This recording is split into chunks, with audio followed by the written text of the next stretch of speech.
Hello दोस्तों, 323 ईसा पूर्व का समय एक ऐसा समय जब मिस्र की ज़मीन पर एक ऐसी रानी ने जन्म लिया जो आने वाले समय में मिस्र की सबसे ज़्यादा खूबसूरत और सबसे ज़्यादा प्रभावशाली रानी बनने वाली थी, जो इतनी ज़्यादा खूबसूरत और इतनी ज़्यादा चालाक थी जिसने सत्ता पाने के लिए अपने दो सगे भाइयों तक से शादी कर ली गाइस। और वो इतनी ज़्यादा चालाक थी और इतनी ज़्यादा शातिर थी कि जिसने मिस्र की गद्दी को पूरी तरीके से जीत लिया था और अपने दो सगे भाइयों को कत्ल करवा दिया गाइस। शायद आप और हम उस रानी के बारे में इतना नहीं जानते होंगे, लेकिन जो अरब के लोग हैं वो उस रानी को बहुत अच्छे से जानते हैं और नॉर्थ ईस्ट के जो इलाके हैं वो उस रानी को बहुत अच्छी तरीके से उससे परिचित हैं गाइस, जिसके बारे में हम अपनी इस वीडियो में आपको बता रहे हैं। उसका नाम है मिस्र की सबसे ज़्यादा खूबसूरत और सबसे ज़्यादा शक्तिशाली रानी, सबसे ज़्यादा शातिर रानी, जिसका नाम है Cleopatra.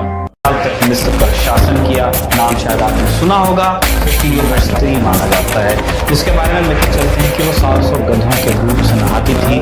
Minds of billions coming from a tenacious Greek Macedonian family where secrets are finally revealed that echoes through time.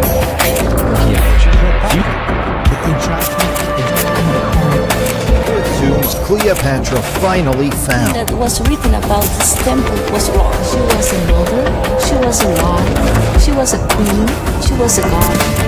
Egypt, the richest source of archaeological treasures on the planet. Queen of ancient Egypt, Cleopatra has remained an enigma.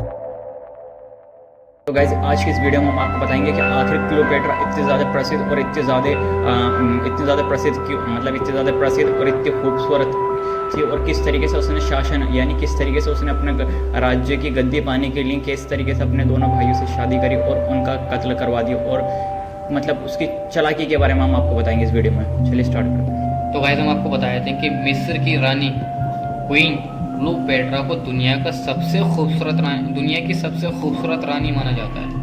उन्होंने राजगद्दी पर अपना कब्जा बरकरार रखने के लिए अपने ही दो सगे भाइयों से शादी कर ली थी। क्वीन क्लियोपेट्रा लंबे वक्त तक रानी बनी रही, लेकिन 38 साल की उम्र में उनकी मौत हो गई। गाइस हम आपको इसका पूरा नाम बताए थे। इसका जो पूरा नाम था वो क्लियोपेट्रा सप्तम क्लियोपेट्रा था, और इसका जन्म 69 ईसा पूर्व में मिस्र के अलेक्जेंड्रिया में हुआ था। तो उसके पिता प्टोलेमी 12 तथा माता क्लियोपेट्रा पंचम थी, यानी कि उसके जो पिता का नाम था वो प्टोलेमी था और इसकी माता का जो नाम था वो था क्लियोपेट्रा पंचम। ये कहानी उस वक्त शुरू हुई जब 323 ईसा पूर्व में, यानी हज़रत ईसा अलैहिस्सलाम से भी 23 साल पहले, दुनिया के सबसे बड़े विजेताओं में से एक विजेता सिकंदर की मौत हुई थी। सिकंदर की मौत के बाद क्योंकि उसका कोई भी जिंदा वारिस मौजूद नहीं था, इसलिए उसकी पूरी बड़ी सल्तनत उसके सारे गवर्नर्स ने आपस में ही बांट ली थी, और इस तरह से मिस्र का पूरा इलाका एक सिकंदर आज़म के वफादार के गवर्नर, जिसका नाम प्टोलेमी था। दोस्तों वैसे तो मिस्र की सल्तनत में शुरू में बहुत अच्छे और हुक्मरान आए थे, लेकिन जैसे धीरे धीरे वक्त गुजरता गया तो इस सल्तनत में आने वाले हुक्मरानों को भी अय्याश और बुज़दिल होने लगे, और अब धीरे धीरे मिस्र की सल्तनत कमज़ोर होती चली गई। और अब वो वक्त आ चुका था जब पूरी दुनिया में रोम की सल्तनत का बोलबाला था। उस दौर में बहुत ज़्यादा ताकतवर सल्तनत थी और वो बहुत तेज़ी के साथ बहुत सारे इलाकों को अपने सल्तनत के अंदर समेटती जा रही थी। मिस्र की कमज़ोर सल्तनत के बुज़दिल बादशाहों को ये महसूस होने लगा कि वो लोग भी अब रोम सल्तनत से नहीं बच पाएंगे, तो उन लोगों ने रोम से लड़ने की तैयारी करने की बजाय उन्हें अपना ख़जाना देना शुरू कर दिया और माल और दौलत देकर, और उन्हें उस बात पर राज़ी कर लिया कि वो कभी भी हमारे ऊपर हमला ना करेंगे, और इस तरीके से वो लोग अपनी हिफाजत करते रहे। लेकिन दोस्तों अगर इस तरीके से भले ही मिस्र की सल्तनत हिफाजत होती रहेगी, लेकिन धीरे धीरे वो हद से ज़्यादा कर्जे में डूब गए। और इतिहासकार ये लिखते हैं कि जिस वक्त क्लियोपेट्रा का बाप सल्तनत की गद्दी पर बैठा था, उस वक्त तक मिस्र की ये सल्तनत हद से ज़्यादा कर्जे में डूब चुकी थी। क्लियोपेट्रा के फादर की मौत के बाद उसकी बड़ी बेटी यानी क्लियोपेट्रा और उसका छोटा भाई जिसका नाम प्टोलेमी तेरा था, वो दोनों मिस्र सल्तनत के अगले वारिस बन गए, यानी दोनों मिलकर मिस्र सल्तनत के अगले हुक्मरान बने। उसके बाद इन दोनों ने आपस में शादी कर ली।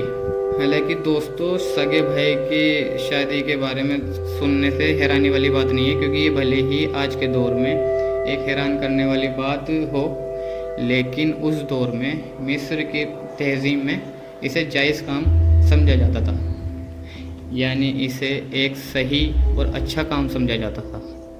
इस काम को अक्सर अपनी सल्तनत को बचाने के लिए किया जाता था, ताकि हमारी सल्तनत शादी करने की वजह से किसी दूसरे इंसान के हाथ में ना जा सके।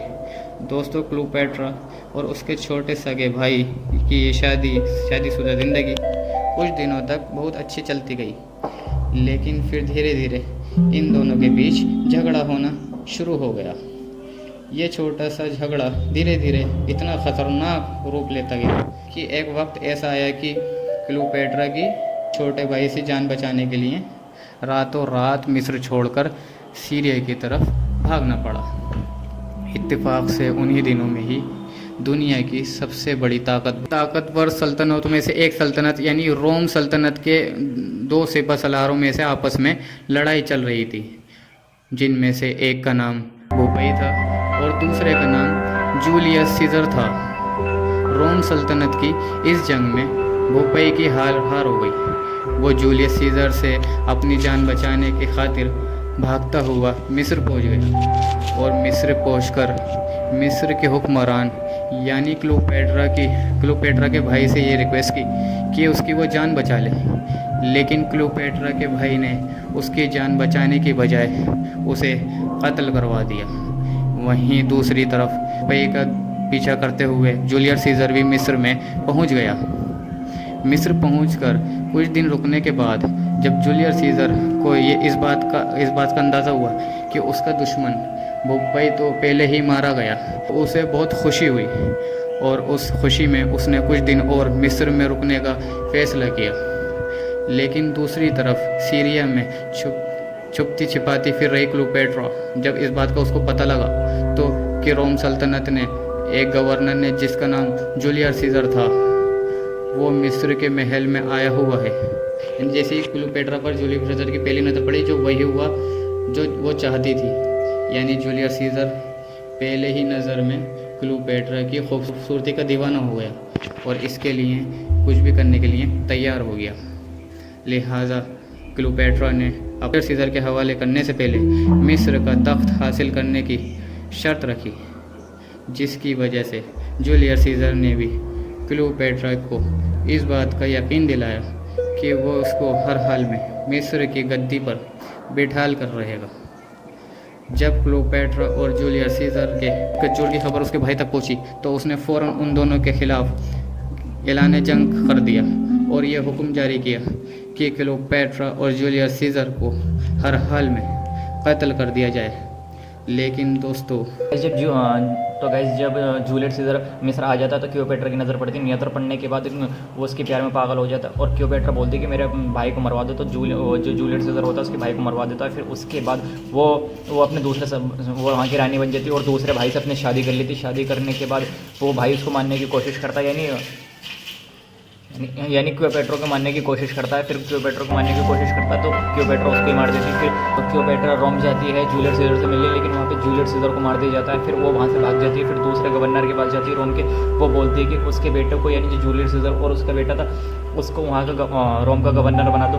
तो वो जो मार्क एंटोनी था वो रोम पे हमला करता है। हमला करने का तो मार्क एंटोनी मार दिया जाता है और मार्क एंटोनी को मार दिया जाता है और क्लियोपेट्रा को कैद कर लिया जाता है। और गाइस वहाँ पे उसको ये कहना बहुत सारे साइंसदानों का कि वहाँ पे वो जहर खा लेती है, सांप से कटवा के खुद को मार डालती है।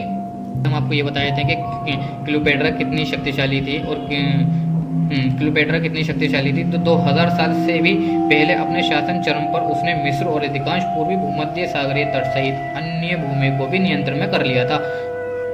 तो गाइस हम आपको ये बताए थे कि क्लियोपेट्रा क्यों इतनी ज़्यादा प्रसिद्ध मानी गई और क्यों इतनी ज़्यादा प्रसिद्ध अब भी मानी जाती है। तो बुद्धिमान और खूबसूरती के विदेश तक चर्चे यहाँ जिस महारानी की बात हो रही है उसका नाम क्लियोपेट्रा है। क्लियोपेट्रा को इतिहास की सबसे चालाक और बुद्धिमान और खूबसूरत रानी माना जाता था और आज भी माना जाता है, जिसने मिस्र में 51 ईसा पूर्व से लेकर 30 ईसा पूर्व तक शासन किया था।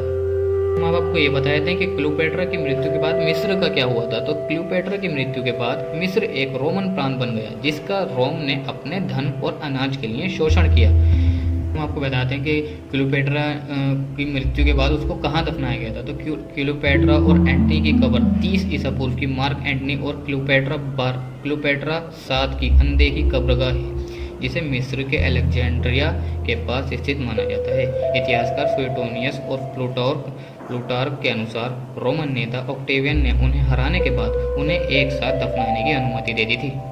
अब हम आपको बता देते हैं कि आखिर जो क्लियोपेट्रा की मौत कब हुई, कितनी उम्र में और कैसे हुई। तो गाइस हम आपको बता देते हैं ये क्लियोपेट्रा की मौत हुई 39 साल की एज में हुई, और वो अगस्त 30 ईसा पूर्व में उनकी जो मौत हुई वो सांप के काटने से हुई। फिर उनके बाद उनको मिस्र के ही सारे रीति रिवाज के साथ उनको दफना दिया गया मिस्र के अंदर। तो गाइस हम आपको बता देते हैं जो क्लियोपेट्रा उसने 3 बार शादी करी, 2 बार अपने सगे भाइयों से करी, 1 बार करी जूलियस सीजर से शादी करी। गाइस हमने आपको शासनकाल भी बता दिया कि जो क्लियोपेट्रा उसने जो शासन करा 51 से लेकर 30 ईसा पूर्व तक उसने शासन करा। वो 39 साल तक जिंदा रही, उसने शासन करा 51 से लेकर 30 ईसा पूर्व तक। क्या बताऊँ, बता दिया आपको क्लियोपेट्रा के बारे में शुरू से लेकर आखिर तक, और उसका पूरा नाम और पूरी जानकारी दे दी है, बिल्कुल जन्म से लेकर मृत्यु तक बता दिया हमने। तो गाइस आशा करते हैं आपको वीडियो समझ में आई और आपको कुछ भी जानने को मिला। तो वीडियो अच्छी लगी तो वीडियो को लाइक करें, चैनल को सब्सक्राइब करें। मिलते हैं किसी नेक्स्ट वीडियो में किसी नेक्स्ट टॉपिक पे। जब तक के लिए टाटा, बाय बाय, टाटा।